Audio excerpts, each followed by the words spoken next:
Welcome, everybody, to another episode of Meet Me in Napa podcast. I'm your host, Jeremy Jackson.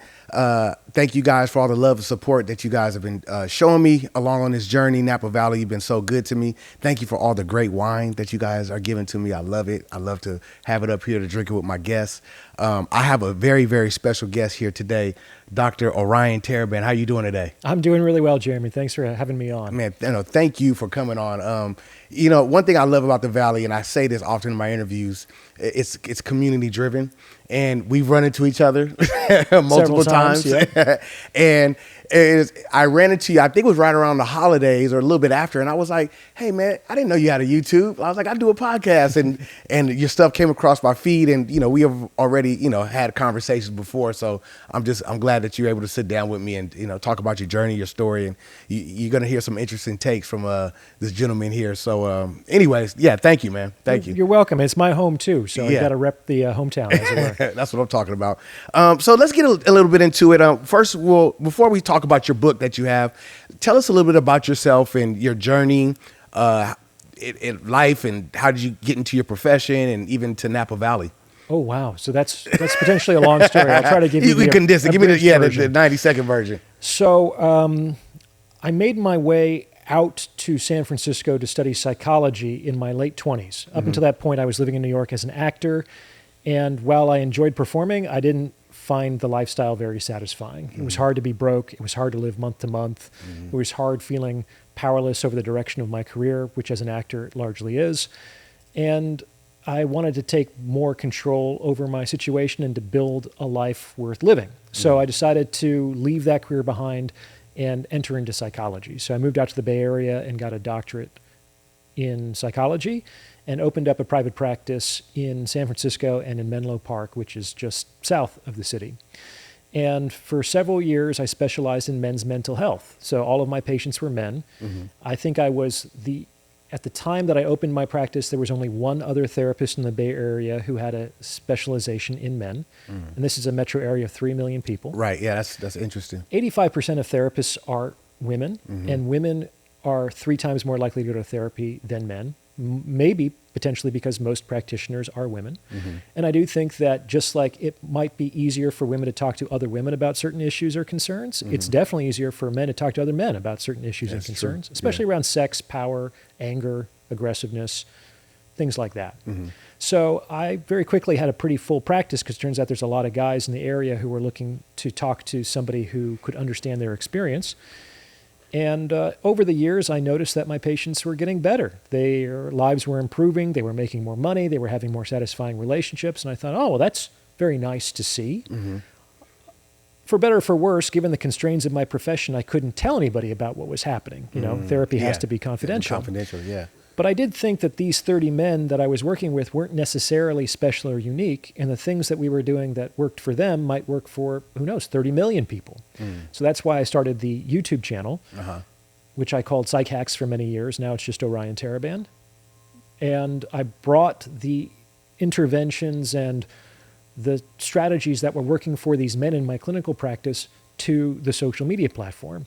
And I did that for a while, a couple of years before anything really started to happen, and it blew up about 3 years ago, and we're closing in on 1 million subscribers now. I moved up to Napa from San Francisco during the shutdowns because Napa County was a little more lenient about things than San Francisco County was. And I love it here. The quality of life is wonderful.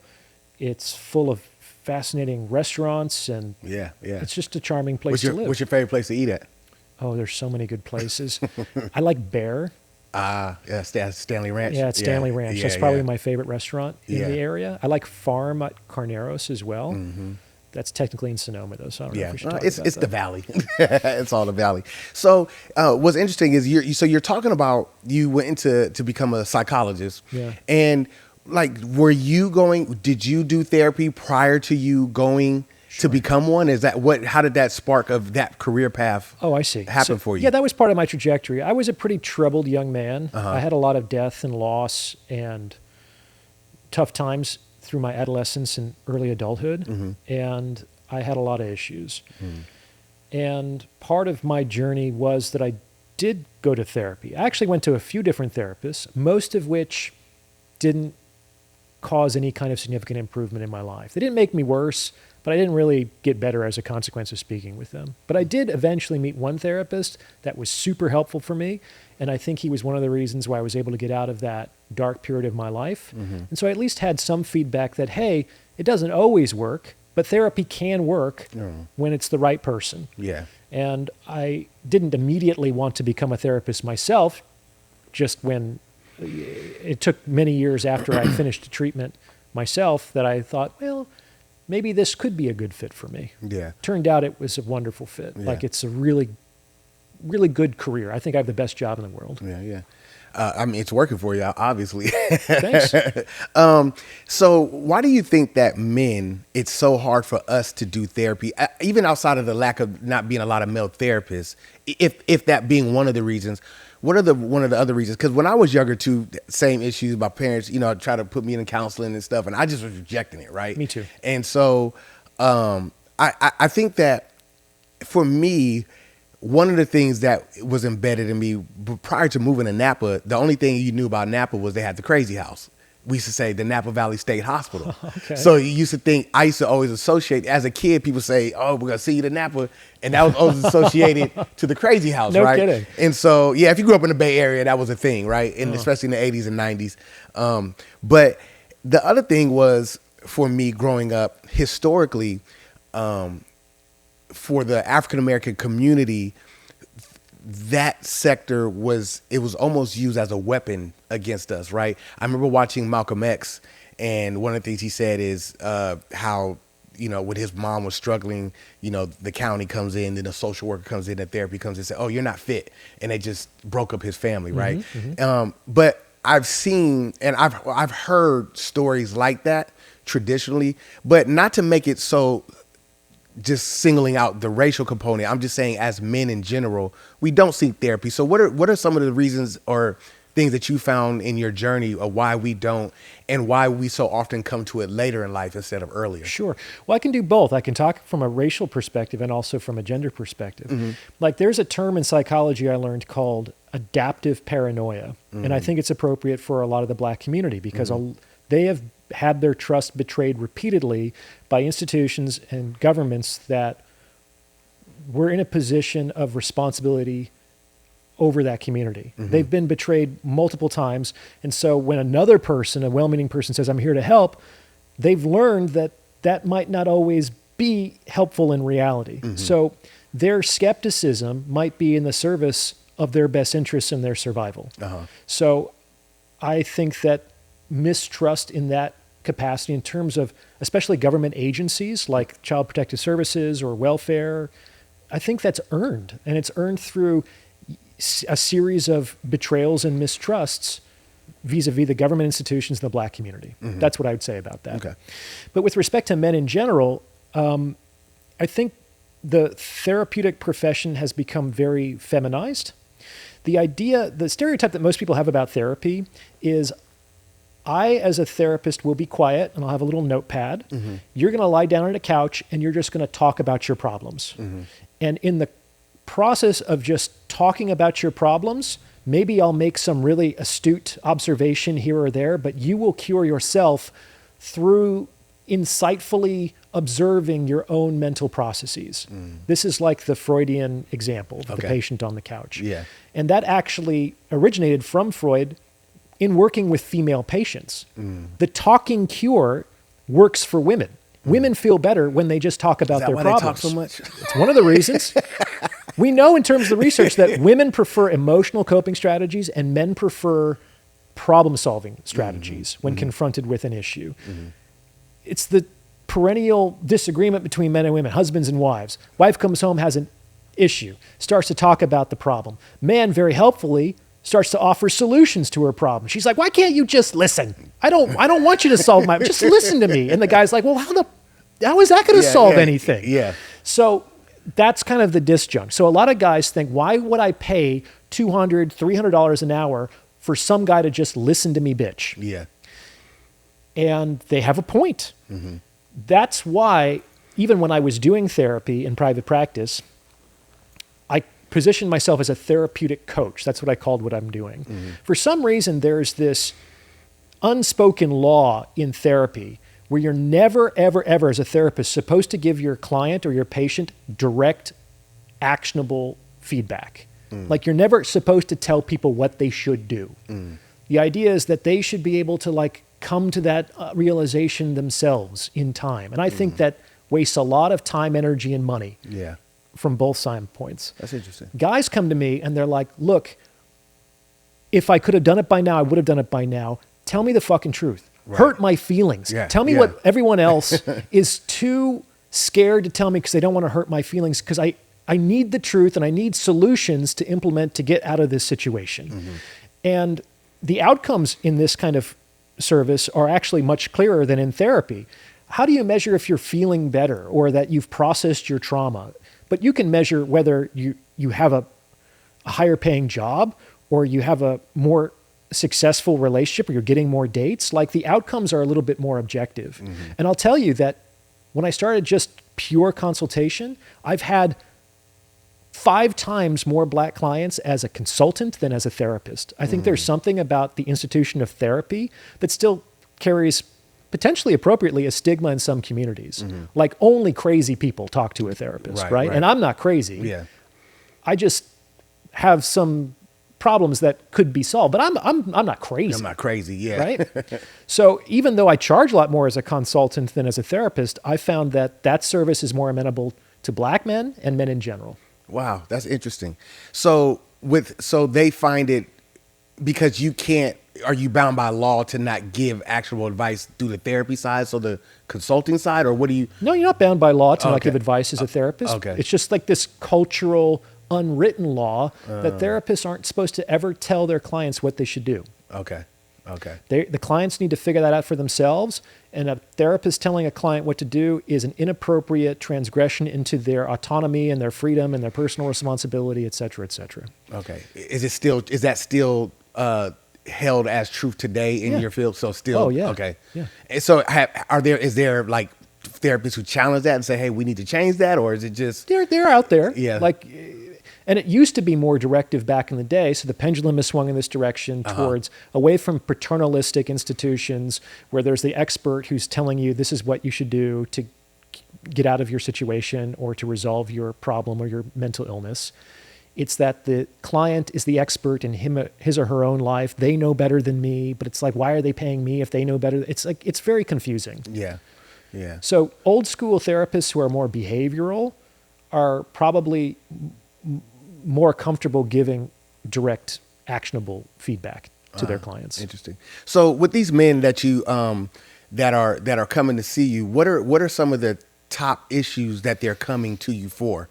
Well, nowadays I'm known on YouTube mostly for my dating and relationship content. So almost everybody that I talk to these days is here either because they're not getting the results they want in the sexual marketplace, like they're not getting dates, or the women that they are dating, they're not that enthusiastic about.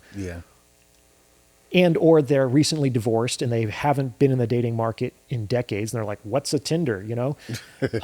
Or they already are married and they're like, my relationship is unsatisfying. It's conflictual. Can I turn it around? Is it possible? So are you married? No. Okay. So one of the things I heard people say, why would you get marriage advice from someone who's never been married?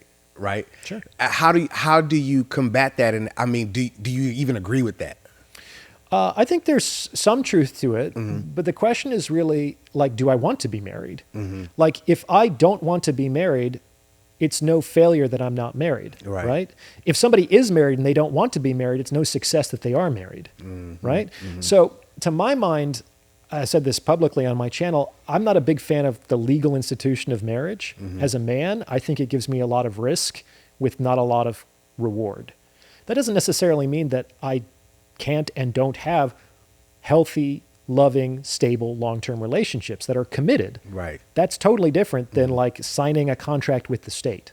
Right. So society will always equate not being married as you're going to be a playboy and gallivant around for the rest of your life, when that's not really true. Like, you still desire to be with, one particular person, to have a stable foundation and build a life with? Are you or I would say that like is that only in the framework of marriage? Like only men who want that will get married, which I think that a lot of men do want that and don't want the marriage.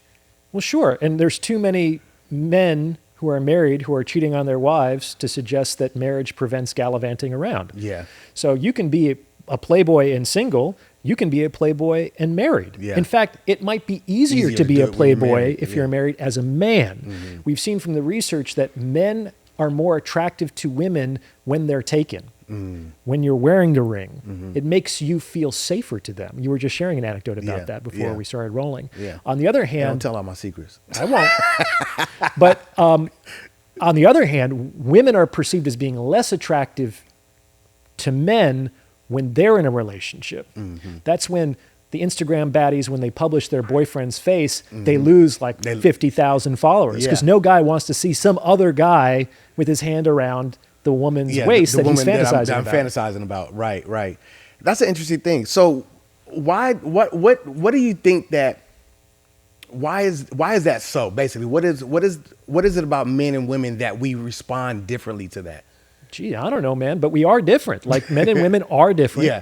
Well, we live in a world where like we try to make there's an equality battle, right? Where we're all the same, we're all equal, right? And I don't know. I guess in some instances that could be true, but I think the other side of that is that what makes us attractive or what makes the human race unique is that we have our differences, right? We're different shades. Our hair is different. Our eye color is different. Our height is different. Me and you could go to the gym, do the exact same workouts, and the outcome of how our bodies will turn out will be different, right? And so, yeah, it's just an interesting thing that as to why men and women respond, to that in a different way. I don't know. I wasn't consulted in the design phase, but I do know that men and women are different. Uh-huh. And what's interesting is the same folks who are taking a very literal view of equality in the sense that like we're interchangeable. Just like in math, when you say 1 + 2 = 3, those two things are interchangeable. We can swap out 3 for 1 + 2 and 1 + 2 for 3 in any mathematical equation and it will be true. Okay?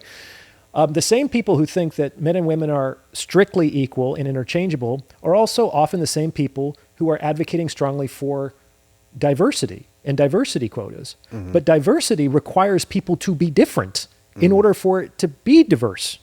So how can people all be the same and yet we're protecting certain classes of individuals that I guess are arbitrary if we're all interchangeable and there's no difference between the two of us? Why even bother with the diversity stuff? Like it's, I think, a contradictory element to the left who generally promote those ideas. So, do you understand that in just the diversity argument, why that is being forced or like why people want to implement that? Because they're saying because of that diversity, there's a segment of people left out, i.e. women, people of color, for whatever reason. It could be people with handicaps, for whatever the reason they're left out. So we have to kind of make sure that there are rules in place to make sure they're not left out just due to someone wanting to, be prejudiced towards them or whatever. Yes, but I think the assumption there also is that any perceived inequality of outcome is due to socioeconomic causes and not to differences between individuals. Like you were just saying, we could both go to the gym and do the same exercises and have different results. And from that lens, we would say that there's something wrong with the exercises because we should have the same results because there's no real difference between the two of us. And so we have to implement changes until we get the same results. And that's, I think, a fool's errand because it could be that there's individual and group differences between people. And that's also, like to your point, is what makes life and society interesting, is that we're not the same. And we all have different strengths and weaknesses, and we have different viewpoints and perspectives. We should do what we can to shore up any differences in opportunity and make sure that rather than making sure that all the outcomes look the same, that we're supporting everyone in becoming the best versions of themselves and being healthy and being educated and being successful and all those good things. But people are going to do different things with different opportunities as well. Right. And that's not something that we can nor should control. So you're if I'm understanding, if I'm hearing you correctly, it's not that the diversity part is the problem. Is that trying to make everyone have the same outcome is the issue? Is where you feel it's sure. It's like, for example, you could say since men and women are the same, there's some sort of sexist prejudice that's going on because if you look at the Senate, only 24 senators are women. When it should be, according to my ideology, it should be 50-50. If women are the same as men, then we don't have equal representation in Congress, for instance. And I'll feel like we do when it's exactly along the gendered lines or exactly along the racial lines. Right. And I'm not sure if that's necessarily the best way of looking at things. You know what's interesting about that? So I wonder if I haven't read this fact, but it's something I heard that women vote more than men. It might be true. Statistically. But what's interesting is that, so if you try to have the same outcome, they don't even vote themselves into power at the same rate. You know what I mean? I remember when Hillary ran for president, and I was talking to a woman about this, and I said, "Are you going to vote for Hillary?" She said, "No." And I said, I'm kind of surprised. Why wouldn't you vote for Hillary? And she said, "Well, if she becomes the first female president, then I couldn't become the first female president." And I was like, do you want to be the first female president? And she said, "No." But I don't like the fact that I couldn't be if I wanted to. And I was like, oh, okay, that's an interesting standpoint. Man. I call that girl math. Yeah, there's some little girl math. Interesting thing about female voting. So do you know the first state in America to give women the right to vote? Do you remember which one that was, Jeremy? You know, I don't know, but just because the question, it might be a trick question, is like somewhere in the South? It's not in the South, but it's not where most people expect, for sure. What is it? It's Wyoming. Oh, interesting. Yeah, it didn't come from liberal Massachusetts or New York, where the Seneca Fall Convention were and the hotbed of feminist progressive thought. It was Wyoming. Okay. That's why they call themselves, all these years later, the Equality State. That's their motto. The interesting thing about that is when Wyoming gave women the right to vote, I think it was in 1899, men outnumbered women 19-1. The reason why they gave women the right to vote is because men wanted wives. And they thought that if they gave women the right to vote, more women would relocate to Wyoming, and these guys would have someone to date and start families with. Wow. That's what they were thinking. And they thought, hey, there's so many more men than women anyway, it's not going to make a difference. So it was actually, the suffrage movement was born out of the sexual marketplace. It wasn't born out of the political stumping grounds. Oh man, that one's gonna go viral. Isn't that interesting? Isn't that fascinating? That's very interesting. You know, it's hard to have these kind of honest conversations publicly. It's hard. Everyone's so touchy and worried about saying the wrong thing. Yeah, saying the wrong thing. But what's interesting about that, and I tell my wife, just women that I talk to all the time, I said, if women, okay, this one's gonna get me canceled. If women were really as smart as us, they would rule the world by now. Because everything that men do is really is to have them. That's true. If they really knew that. So I'm not saying as far as smart, like you can learn math and all that. I'm saying strategically, like they don't understand that, just like you said about the Instagram baddie. If the Instagram baddie tomorrow says, I'm only dating men who drive Honda Accords, what do you think is going to be the #1 car selling in the country next week? I hear you. You know what I mean? And so to hear that fact, which I never knew that story, it's just so in line with what I already know about me personally and men in general, right? Hey, we want wives, we want women. Let's do something to attract women to come here. Absolutely. Right? And men will work. We'll change the course of history just to have a woman. Men will invent an 8th day of the week if it meant that they could potentially get laid. Like they go, so much of what civilization rests on is the sublimated sexual impulses of men, which is that I want to have sex all the time because a man is basically all the time an ovulating woman. Like his hormones are always circulating. We're always kind of like more or less ready to go. Women move in those monthly cycles. If I can't get access to the women I want, I'm going to work really hard and I'm going to prove to her that I'm stronger, better, more successful. I'm going to rise up the hierarchy because that's where, whether they are aware of it or not, that's how women filter and vet and choose their men. Men are more hierarchical and competitive by nature. Women are more egalitarian and cooperative on some level. That's why there's been this push in recent years to get rid of competition. Women are uncomfortable with it because every competition means that somebody wins and somebody loses. And they don't like that people lose. We want everyone to be a winner. Everyone gets a participation trophy these days. That's how schools are. That's how society is becoming. And so there's been this flattening, and men are like resisting. It's like, no, I have this drive to achieve, this desire, drive to conquer, this drive to self-realize. And it's not all bad and dangerous. A lot of that has to do with a man realizing his best potential. And women can and do choose from among the men at the top of status hierarchies. Right. Like that's what hypergamy is. They choose across and up, but generally up. And women are kind of rational in this sense. It's like they will entertain marriage if it will significantly improve their quality of life. Yeah. If it doesn't, no scrubs. I just, you know what? It's so funny you say no scrubs. When that song came out, I had to be 17, 18. I don't remember what, it was around then, 18, 19, something. And I remember this one day, me and my buddy, we were riding around. I was, we were riding around town I think I was in my car or his car. I can't remember. But, we're two friends driving in the car, two young 20s guys, right? And we pulled up at the light, and this girl with some girls there, and so I'm trying to talk to the girl, and she's like, you a scrub, you in the passenger seat and something. And I'm thinking to myself, what? Like, but there was two girls in the car, and I was like, you in the passenger seat? But like, I get beat down. But the point, 20, years later, I think about that, and I think about the way society is today, especially for men, how we're expected to have so much so young, to be able to have that desirable woman, that dream girl per se, right? And most men they don't walk into their, financial dominance and just financial, intellectual, and peak dominance until they're, mid 30s to 40s, right?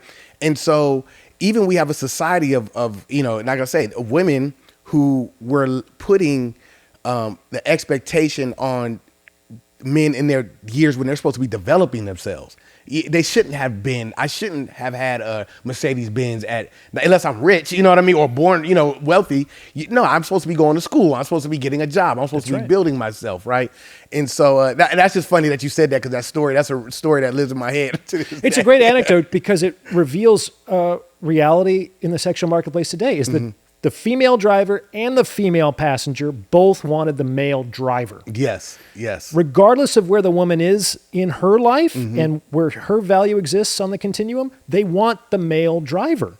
Even if they don't have the value to match the male driver. They both want the male driver. Yeah. It's fascinating. Also, with respect to what you're saying, why do you think so many successful guys in their 30s or 40s date younger women? Like, those men get a lot of flack online for not dating age appropriately, but those same young women wouldn't give the 22-year-old version of those men a chance. Right. Correct.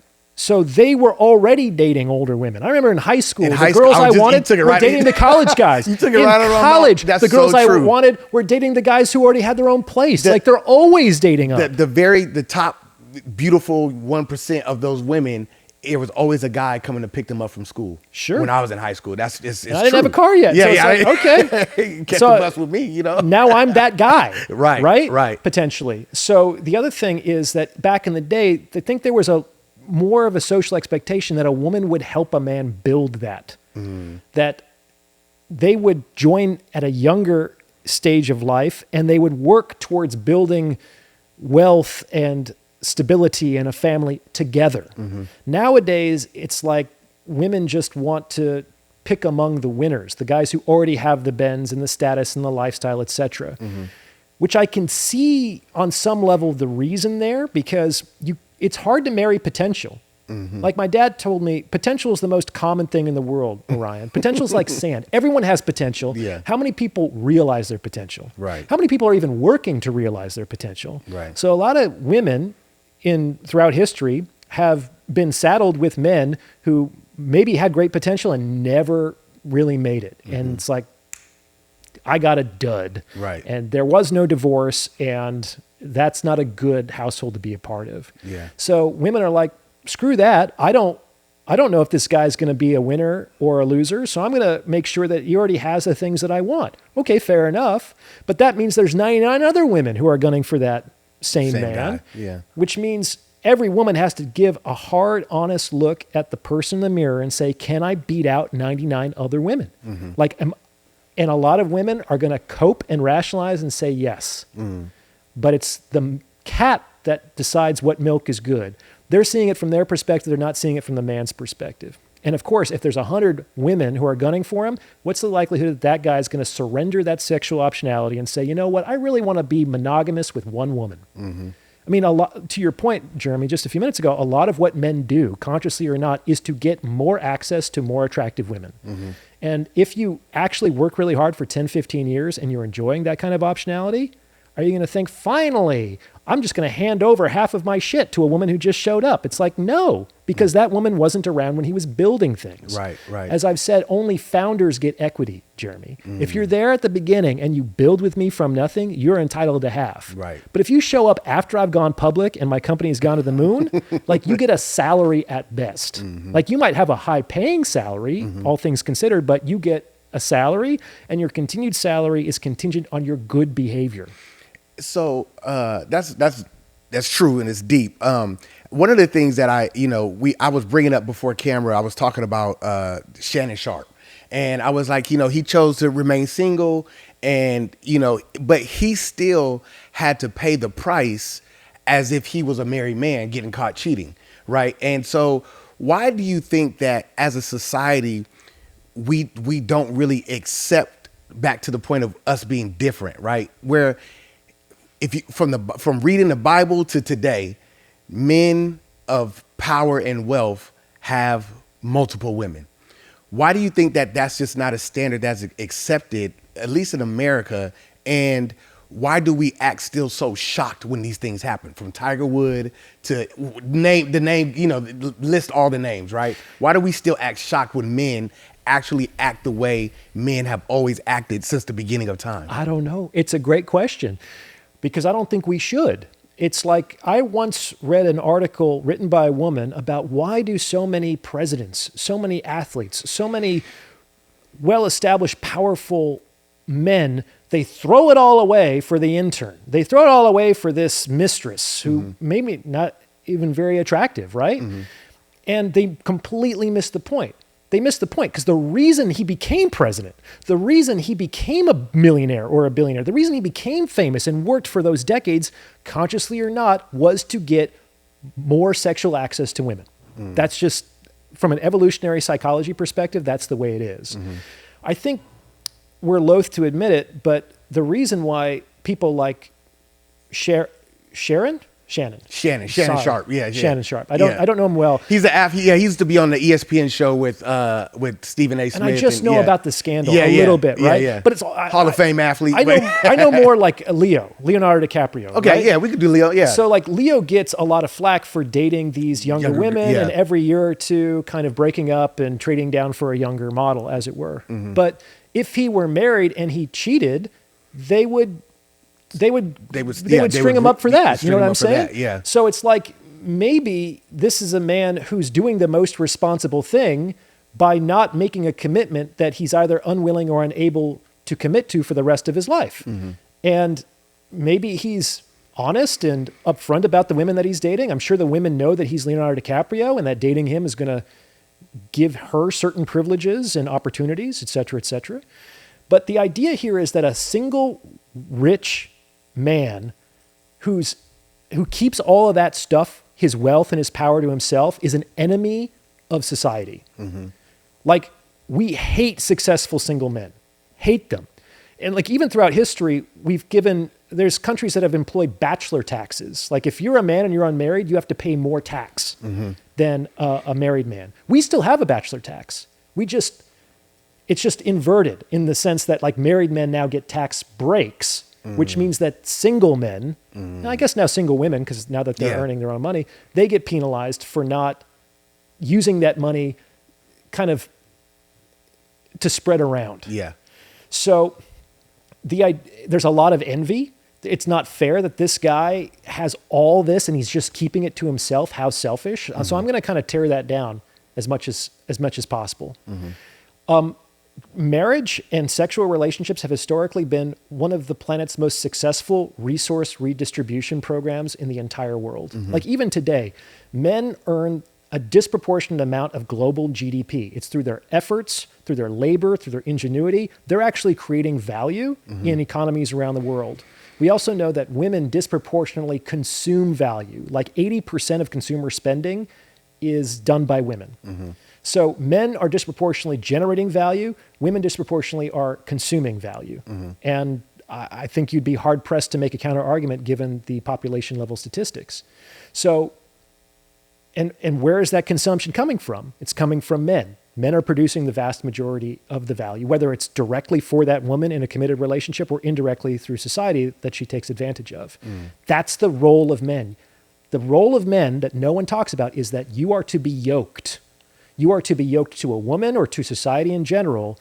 You're a plow horse. Your job is to create value, to sacrifice your own happiness, your own well-being. We're going to say that's being a real man.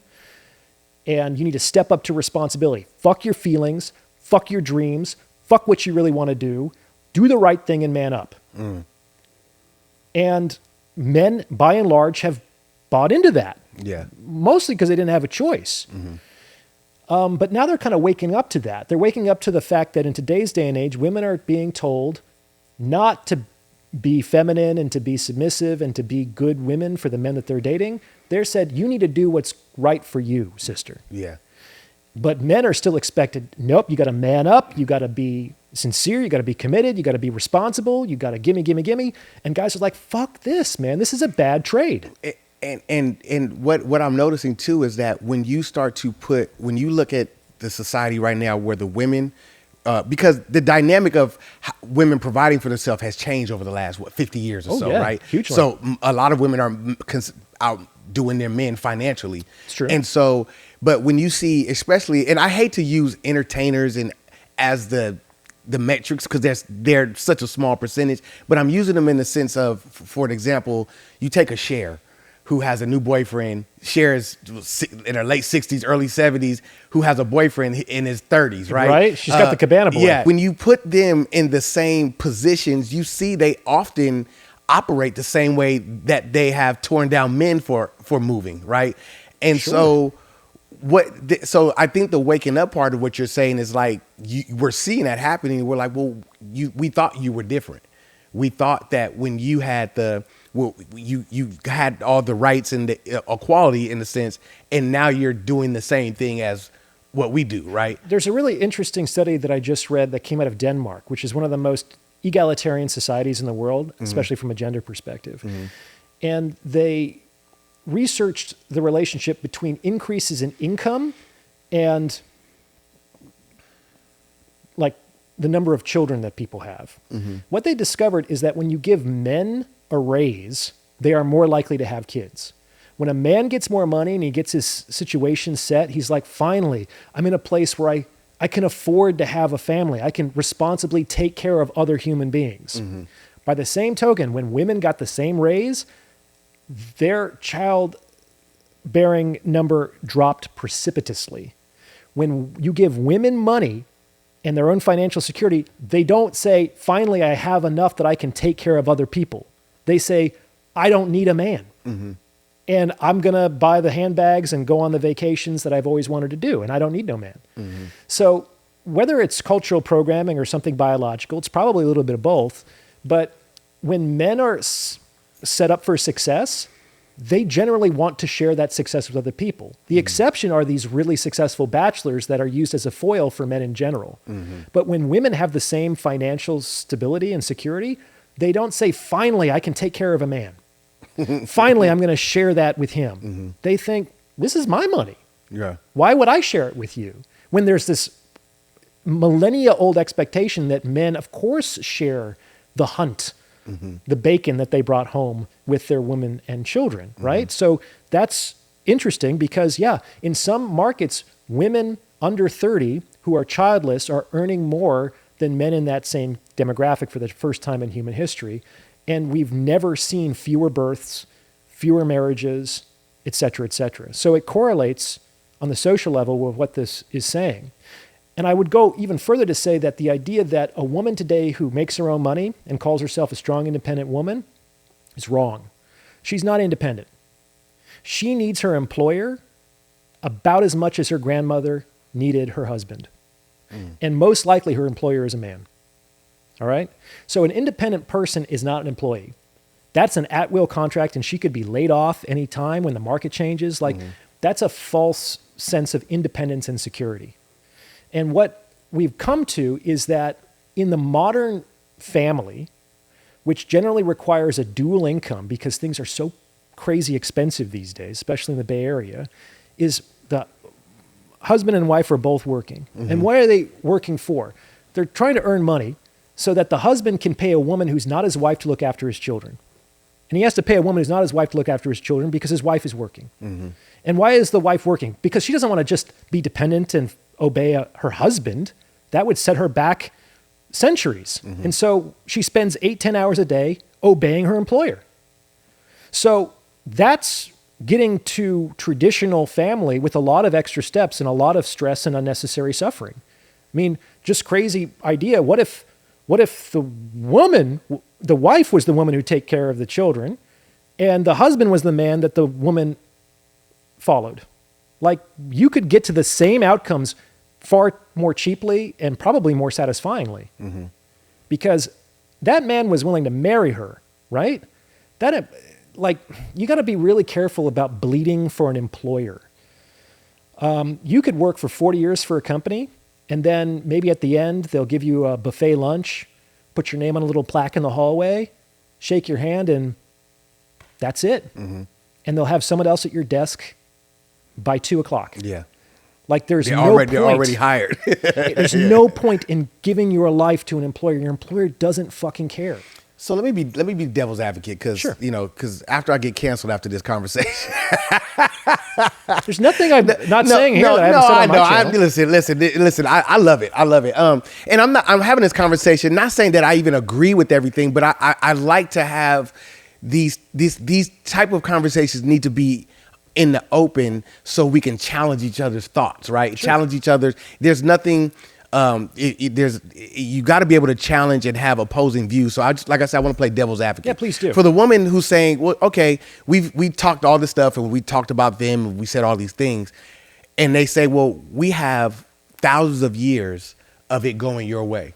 Look how you've treated. Look how we've been treated. Look how we didn't have, and now we finally have our way. What would you say to even want to reverse that? Why should they give that up? Why should they give up themselves making money, being independent, even if it's to an employer? Because they're saying, at least the employer doesn't slap me. At least when I want to go on vacation, I don't have to ask the employer for extra money. At least, and I'm not saying that all relationships are abusive, so I don't want to put that out there either. But I'm just using the extreme examples that are often given, right? Maybe because there was societal pressure. And oftentimes we haven't really added the religious caveat to this, where it's like your God-given duty is to bear children, right?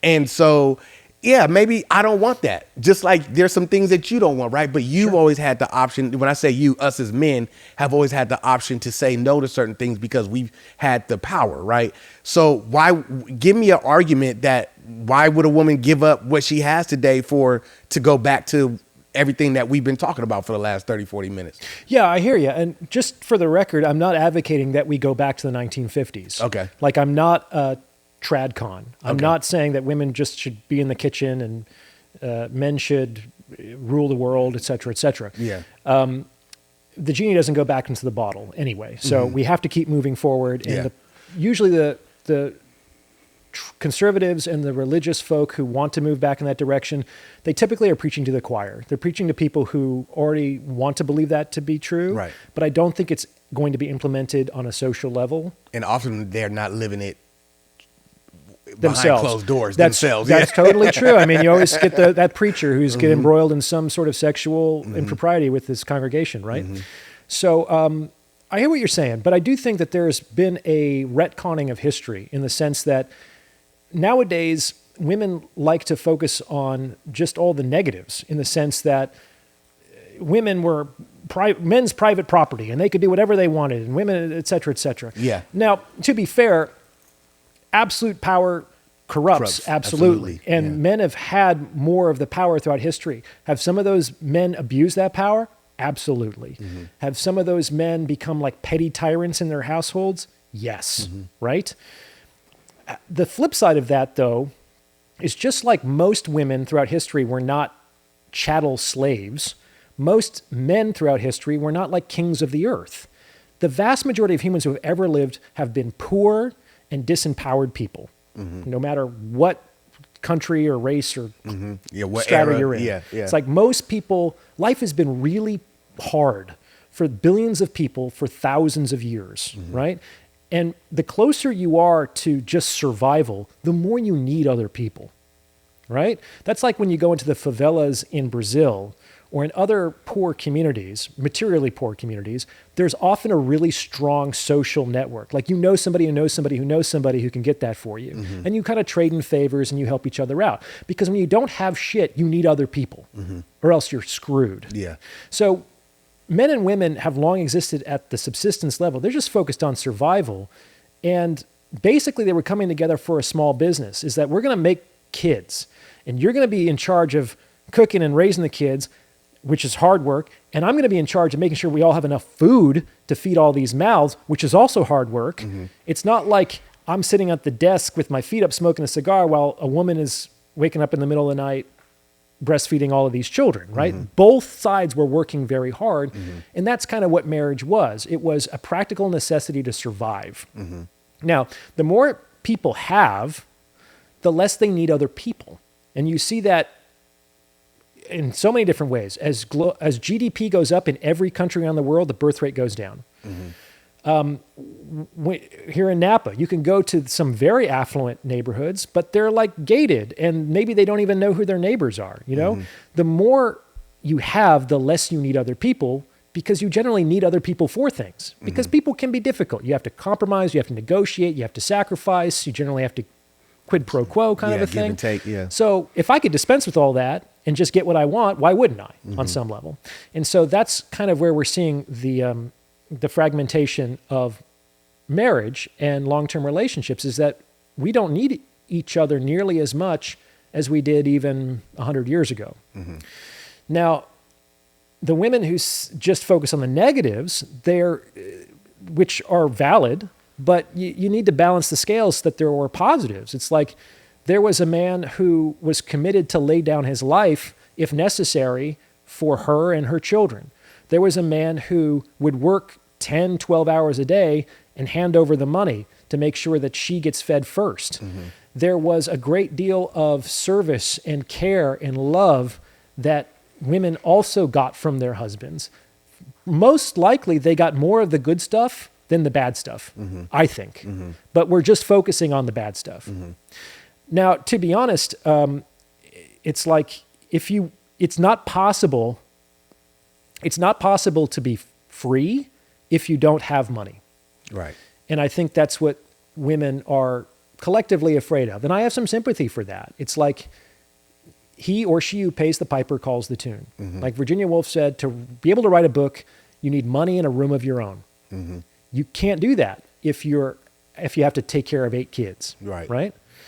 So I think that we need to not necessarily deny or suppress the ways that men historically have misbehaved, but we certainly need to provide the counterfactual, which is that the vast majority of men have been good faith operators in their marriages and in the sexual marketplace. Most men want to have satisfying relationships with women that I've met. The issue is that women ignore those men. And they go after the most attractive men who often are playboys and treat them badly. And they think men just want sex. Men just want to use women for their, it's like not all men, but the men who want to give you those things, you don't give them a second glance. Yeah. That's the problem. That is true. Yeah. That's interesting. So I have your book here. Awesome, dude. I know you just got it, so if you read the whole thing, I'd be really impressed. No, I didn't. I really didn't. I just, I got to glance over some things, but I wanted to touch on a couple of your chapters here. And the name of the book is The Value of Others. What inspired you to write? I know we probably talked about some of the stuff that inspired it, but what inspired you to write this book? And then I have a couple questions about some of your chapters. Sure. Titles. Well, I wrote the book in about 6 or 7 months. Okay. So it's 432 pages. And 6 or 7 months is not a long time to write a book. And I'm going to excuse me. We never did do a proper cheers for the conversation, man. Cheers. Cheers, man. I'm excited to try this. Thank you. Sorry, Marcus. I switched it around. We can put that earlier. Yeah. So I wrote it because this was... these are ideas that had been kicking around in my mind for over a decade. Like I knew this stuff like the back of my hand. I had lived it. I have taught it to hundreds, if not thousands of men. And it just needed to be set down in writing. Okay. So I wanted to write a book that would still potentially be relevant about human relationships between men and women 100 years from now. So it's not, sometimes it's even academic in its tone. And it's, I think, I was trying to write the definitive book on why people choose who they choose. Yeah, whether I was successful or not is for the readers to decide, but that was my intention. Okay. So we're going to start with this chapter, chapter 9, right? Love has nothing to do with relationships. Yeah, man. That one just jumped out to me, right? Because everyone, if you ever been married, you go to the altar, you say all the sweet nothings. You say, I'll never leave you, I'll never be with anyone else, and I'll go to hell if I ever do. And, there's a lot of people going to go to hell because we broke those vows, right? I love going to weddings, man. It's so pure. I want to believe in it. It's so everyone's happy and optimistic about love. It's great. It's one of the best ways to meet a girl, too, at a wedding. But if you're not the guy getting married, okay. But what do you mean? So what does that mean? Love has nothing to do with relationships. So what is the basis for that? And what is your thesis behind that? Yeah, that's probably my favorite chapter in the book. And it comes in chapter 9 because the first 8 chapters are about spelling out what I call my economic model of relationships, which is basically like people go to other people because they need and want things from each other. And we all have limited amounts of time, energy, money, resources, etc. So we have to make decisions about who we invest in our lives. And so ideally, everyone is trying to secure a relationship with their perceived best option. So that's why you need both to understand relationships. You need perception, which is psychological, and best, which is economic. So if you understand the economic incentives, and you understand the psychological motivations, then you can understand why people get with the people that they get with. Okay. But the basis of all relationships is transaction.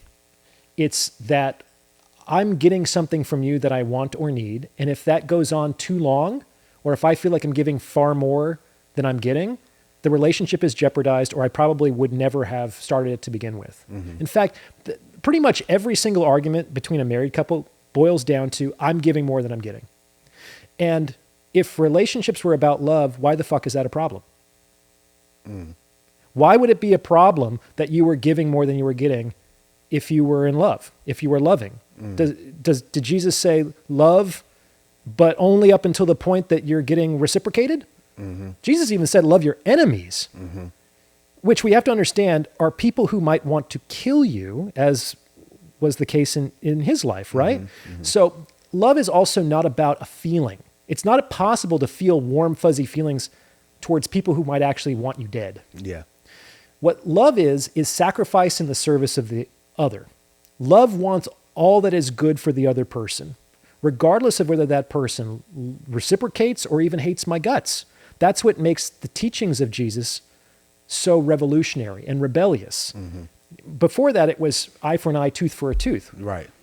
You're gonna mess with me, I'm gonna mess with you. Yeah. He said, no, you turn the other cheek, right? So you just give love. You become the source, and he is the Paschal Lamb, the Easter Lamb. He's a sacrifice for the good of humanity in the Christian mythology, as it were. Right. That's essentially what love is. So love, all these arguments that I'm not happy anymore, I fell out of love, I feel like I'm giving more than I'm getting. Like, who gives a shit if relationships were based on love? Those are all value-driven arguments, right? The other thing is, you have to understand that people don't end up with the people who love them the most. If loving people more meant that you were more likely to end up with who you wanted, the world would look like a totally different place. Many people are married to people that they don't love, and many people love people that they're not married to. And if relationships depended on love, that wouldn't be possible. That's going to be a hard pill for people to swallow. But they already know it on some level. Yeah, we do know it. And I think that's what I love, is that it's a hard pill to swallow, not because it's not true, because we know it's true and we don't want to say it. And we don't want to live in that truth, right? I always bring up my first heartbreak sometimes. And I remember I was sick in bed for days. I love this woman. I mean, I hear you, man. To be talking about love, like the feeling of love, you know what I mean? Like, not just everything you were saying, I wanted to give sacrificial. Like, there was nothing that she could have asked me that I would not have done short of killing myself. You know what I mean? Sure, I'll throw myself on a grenade for you. Yeah, and then, like, Mars. I put my jacket over the puddle, you know, all that kind of stuff. Sure. But, and I remember that, and I remember that when she cheated on me, how it made me feel, right? And that was when I was younger. I came to the realization, what we spoke about, what you brought up earlier, is that women don't give those guys the chance that will treat them the way that they say they want to be treated. They really like the villain. Well, I guarantee that the man that she cheated on you with didn't love her more than you did. No, he did not. So you can't make someone like you more by liking them more. Right. People want what they want, not what wants them. Okay? So people end up with who they end up with because of the value proposition, not because that they love them the most or they're even loved best by those people. The final argument against it that I'll share right now, because it's a pretty long chapter actually, is that if relationships depended on love, or you needed a relationship to love, then there's so many people who aren't in relationships shouldn't be capable of love. And we know that that's not true. And in fact, some of the greatest, highest levels of love, we can even say spiritual love or love of humanity, they come from saints who weren't in their own romantic relationships, but had a love for all people. If they weren't... Mother Teresa stuff, type. St. Francis, folks like that. That shouldn't be possible if you needed a relationship in order to love. A relationship is about exchanging value, and it exists for as long as it makes rational sense. And everyone is basically, whether they're aware of it or not, kind of keeping track of how much they're giving versus how much they're getting. In a successful relationship, you don't tabulate that number too closely. You don't want to be like, well, I paid 5 cents more for dinner last night, so you have to sweep the floor for 20 extra seconds. That would be absurd and insane, right? But in general, relationships flourish when people more or less are getting as much as they're giving. Go to relationships to give a lot, and have relationships with people who also like to give. But to understand also, the true lover loves with no strings attached. And this is something that I learned as a young man, because I was like you. I was a very romantic young man, and I loved some women, if not well, at least very intensely. All right? And I thought that I was just loving these women. But if I was loving with complete no strings attached, why would it hurt so much when they didn't choose me? You know what I'm saying? That wasn't a free gift. If I examined it, if I was really honest with myself, that was a gift, and I was hoping that in return I would receive appreciation, acknowledgement, sex, relationship, commitment. Otherwise, if it's a true gift, I don't even look to what the response is. I give out of the joy and the generosity of giving. But that's a pretty high level to reach. Most people don't get there. Most people give in order to get, which is not necessarily a problem if the value exchange is more or less equitable. Wow. Right? Wow. That's a lot. That's deep. So let me ask you this. What do you think what are some solutions, right? Because we kind of talked about the psychology of like men and women and how, economics has changed and shifted the nature of how we respond to one another. What do you think some solutions, do you think that we could ever get back to, and when I say get back, I mean more to the foundation of family, love, getting married, kids. Like, where do you think society is going moving forward? I mean, there's, AI, there's all these things. Technology is taking over things that used to be responsibilities that we don't have to do anymore, right? I would think of like, just for instance, if I'm there's women that I know who are like stay-at-home moms with a husband but they still have jobs, part-time jobs, because they're like, hey, our kids are old enough, I can go work at the coffee shop. I can do this. Sure. They're not careers. It's boring just to sit at home. Yeah, they don't want to just sit at home, right? So they do those things, which I'm not speaking of that in a negative light, but what I'm saying is what do you think that, what are some solutions to get things back on track to where we are loving each other in a way that we're both being fulfilled? Or if there even is an answer to that. I think that's tough. Mm-hmm. Because the arguments that you should love more, it makes you a better person, it matures you, it enters you into greater joy or capacity to love, all of which might be true, they don't typically work. Mm-hmm. They don't work for the same reason that you could say, hey, long distance running is great for your mental health, it clears your mind, it's good for your cardiovascular health, you'll lose fat, but people don't run marathons in their spare time. Only a very small percentage of people do. Yeah. So advocating that people should take the harder path because it's in some way the morally right path, or it's associated with growth or personal development. Growth is really just a synonym for pain on some level. It's very difficult, if not impossible, to grow without pain. That's true. So any growth path is a path of pain. Yeah. And to make the argument that men and women should walk a path of pain because it will mature them and be good for them, I think is going to be a tough fucking sell, dude. Mm-hmm. So I don't really know how to fix it yet. I do think that it will have to be on the level of incentives. The reason why there's fewer marriages and the birth rate is going down is because it often just doesn't make economic sense for a lot of people. Mm-hmm. And that would require some sweeping policy changes that I think aren't coming down the pipeline in America anytime soon, to be honest. Mm. Wow. So my last question is, question for you as far as your book, it says people don't really want relationships. That's chapter right. 12. Yeah. What's your thought behind that one, and how did you come to that conclusion? Well, it's kind of what I was saying earlier about how the more you have, the less you need other people. Mm-hmm. People need things. People need and want things in this world. And there's really three ways to get it. This is from the opening page of the book. Mm-hmm. You can move against people, which means that you either take what you want through conquest or you outcompete them in systems of merit. You take from others. You move away from others, which basically means I'm going to be so self-sufficient that I don't need other people, or I'm going to extinguish the desires that give root to wanting, period. That's like the monk mode. Mm-hmm. Or you can move towards other people. And you could basically say, hey, I need things and want things. You probably need and want things too. Maybe, just follow me here. If you give me what I want, I could give you what you want, and we could kind of do business with each other. Mm-hmm.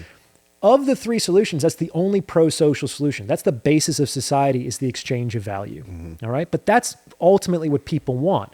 They want what they want. They don't necessarily want other people. Mm-hmm. And if they can get what they want more directly, more cheaply, more conveniently, more safely than having to deal with other people who are messy, who are difficult, who are expensive, they're going to take that route. Mm-hmm. And all the shaming and the tongue clucking in the world isn't going to change that. Mm-hmm.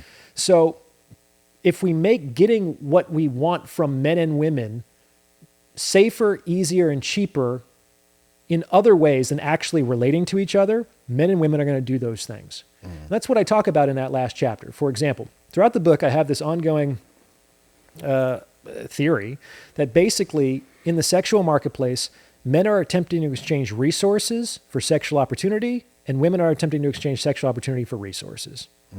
Pretty much. So what if there were an easier, safer, cheaper way for women to get resources than dating men? Wouldn't you expect that women would do that? Mm-hmm. And I think that's what we're seeing. I think it's still true that women would want $1 million from men.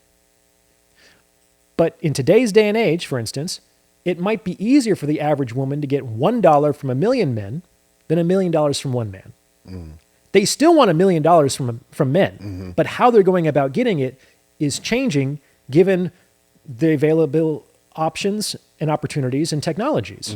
So that's why they're going on Instagram, on OnlyFans and things like that. It's like they're still getting from men resources. They're just spreading it over the population as opposed to committing to one guy and getting into his pocket through the marriage, as it were. It's still this. It's just a different tactic, but it's the same general strategy.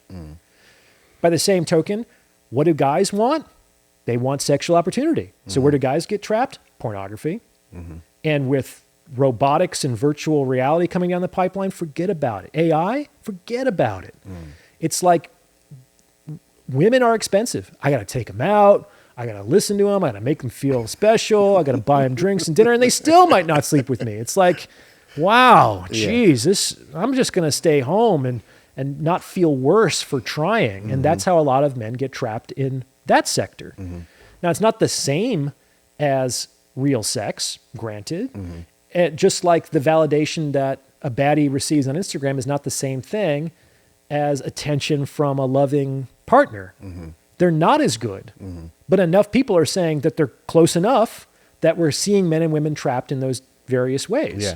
So what are you going to do? Like ban porn and say that and tax OnlyFans income at 80% or something like that? I guess you could. That would be the kind of changing of incentives at the social level that might move the needle here, but I don't think that's going to happen anytime soon, for better or for worse. Yeah, I've heard a lot about women, especially in younger, and the ones that are in their 20s, early 30s, dealing with the new men coming up. Is that these men, you know, when there was pornography when I was growing up, it was the VHS tape that you found somewhere, right? Maybe your friend's buddy had a VHS and we, you know, over there watching. It wasn't the scrambled channels. Yeah, the scrambled channel cable. At night, that's right? That's it wasn't as ready as available. But these kids today, they from birth to 20, 25, they've had access to pornography, and they don't even know how to even broach the conversation with women, or to, this kind of that social interaction contract that we grew up under, right? We knew how to get told no, and then go try again, and then go try again. And then, until we finally get the yes, that we build up a repertoire of, in our subconscious, of the type of women who are saying yes to responding to me. Then I know the kind of woman that I could go after, outside of, I know if I get a bunch of money, then I can start getting yeses from this pool, right? Sure. But just that natural thing. So, and I just want to ask this last question. We can finish up. Are you counseling any younger men? And if you are, what are the difference you're seeing with those men today as opposed to the older, the 40, 50, 60-year-old men that you talk to? Yeah, they're working with different assets and liabilities there. But just for the record, I think that men should use pornography rarely, if ever, and women should use social media rarely, if ever. Like, those are really, they're sort of like really addictive substances. And we all have to be very careful, because it's not really a choice to get addicted. You know what I'm saying? Right. For whatever reason, there's an interaction between that substance and that person, psychology and biology, and then you're off to the races, and you're in a bad spot before you know it. There are women who are 21, 22 years old. They have 1 million followers on Instagram. They have hundreds of thousands of followers on TikTok. They're receiving more attention and validation than literal empresses received in their lifetimes every single day. These women are cooked. There is no way. They could date Tom Brady. It doesn't matter. There's no way even the highest status man could potentially replace the adulation of 1 million followers. That woman it's going to be very, very difficult for her to feel the same degree of like being seen and being appreciated in a traditional relationship with a single man, because she's already got a taste of that. So I wanted to say that. So the young men, I mean, my rate's pretty high. So I typically work with very successful guys at this point. Okay. So if they're young, they're generally doing very well, at least financially. And they're just trying to figure out like how they can leverage their strengths to meet more qualified women, which generally means either more attractive women and or wife material women. Mm-hmm. And the Venn overlap between those two is shrinking by the day. Mm. It's hard to find very attractive wife caliber women because the really attractive ones get gobbled up by the social media machine very quickly. Mm. Wow. I guess Zuckerberg owns them all, huh? It's a wild it's world something, out there. man. Yeah. It's the Wild West. Yeah. And that's kind of scary. Yeah. It's kind of lawless. It's also kind of exciting. And there's a lot of opportunity. Like I say in the last chapter of the book, we're in a crisis. Like the old ways are falling apart in real time. Mm-hmm. And there's some people on one side that say, we got to go back, we got to find Jesus, and women need to get back in the kitchen, and we got to go back to traditional gender roles. Mm-hmm. On the other hand, you got the black pill dudes who are just hopeless, and they're like, everything is screwed, I'm just going to watch the world burn. Mm-hmm. And there's a lot of space between those two extremes. Mm-hmm. Like I said, I don't think we're going back to the 50s, and I don't think we have to let everything fall apart. Mm-hmm. There is a crisis here, but that's also the opportunity. Mm-hmm. Like that's the same character to describe both of those concepts in Japanese, right? For every crisis, the flip side of it is an opportunity. Mm-hmm. And the opportunity is maybe there's a reason, maybe there is a good reason why some of the old ways are falling apart. Mm-hmm. Maybe they didn't work for everybody. Right. Maybe that's part of the crisis that we're facing is that there was this monolithic idea that this is the only way relationships should be, and this is the only way that men should be, and the only way that women should be, et cetera, et cetera. And people found that denial of their freedom and their individuality repressive. Mm. And they threw it off, and now it's like anybody can be anything and do anything they want. And it's like, whoa, that's actually chaos and anarchy. Right. Maybe we need to find and I'm not saying, the issue is that if you say dial that back, they're like, you just want to put us back in the 50s mm-hmm. and back in the old oppressive days. It's mm-hmm. like, I didn't say that. Mm-hmm. There's a lot of space between those two extremes. Yeah. But we've decided that we don't want to live in restrictive, one-size-fits-all roles. But it's clear that total free-for-all dysregulation doesn't work. Right. Like we're not having marriages. We're not having families. Most advanced, I don't know if you want to say that. Most first world nations are below replacement rates for their population.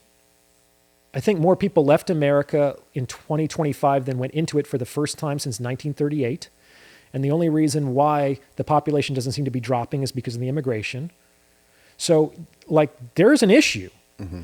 So maybe we can kind of like use this opportunity to save the things that we want to save and let the rest fall. Like that's the middle ground. We don't have to go back to the way things were, and we don't have to let it all fall apart. And we couldn't do that when things were so ossified and monolithic mm-hmm. back in the day. So that's the opportunity here. So I'm actually hopeful. There's a way to get rich in any market. Like there were more new millionaires minted in the Great Depression than at any other time in human history. Like mm-hmm. you can make money in a bear market, you can make money in a bull market, you just need to know how to invest. Mm-hmm. So my theory is that within reason, people can change their strategy and they can win under most conditions. Mm-hmm. But it probably means being flexible and adaptive. Mm-hmm. Like the people who are saying, this is just the way we've always done things, the way it should be, are probably going to fall by the wayside. Mm-hmm. Just going to be real there. Yeah. The people who know how to adapt, who can kind of roll with the punches, who can seize opportunities as they present themselves, they're going to be successful. The nimble ones, the ones who can move, because that's what's called for in a chaotic, unprecedented, unpredictable social state. Wow. Thank you very much, man. This was such a good conversation. I mean, it's probably, wow. I mean, like, I know I'm joking like getting canceled, but I'm being funny when I say that, but it was very productive, very good insight. I think that, we got to down the road, got to come back and talk about some more things because there's so many, it's so layered. the conversation is so layered, and there's so much context in there to pull out and to discuss on a multitude of levels, maybe with more people, more opinions bouncing off of each other to kind of get to that place, right? Because we can't get there unless we're talking about it. We can't just throw it behind us and pray and just say, we have to be willing to talk. Better. We have to be willing to talk. offend. We Yeah. have to be willing to put our foot in our mouths. I love that. I have no intention of offending anybody. I'm not trying to enrage men or alienate women. Mm-hmm. I don't always get it right. I'm doing my best. Mm-hmm. And thank you for having an open discussion about something that's close to my heart. So I really enjoyed being on your podcast, Jeremy. You guys check out his book, The Value of Others. Dr. Orion, I appreciate you for coming on. My pleasure. We're going to have some more exciting conversations here on Meet Me in Napa. We are going to be the best podcast in the world. Peace.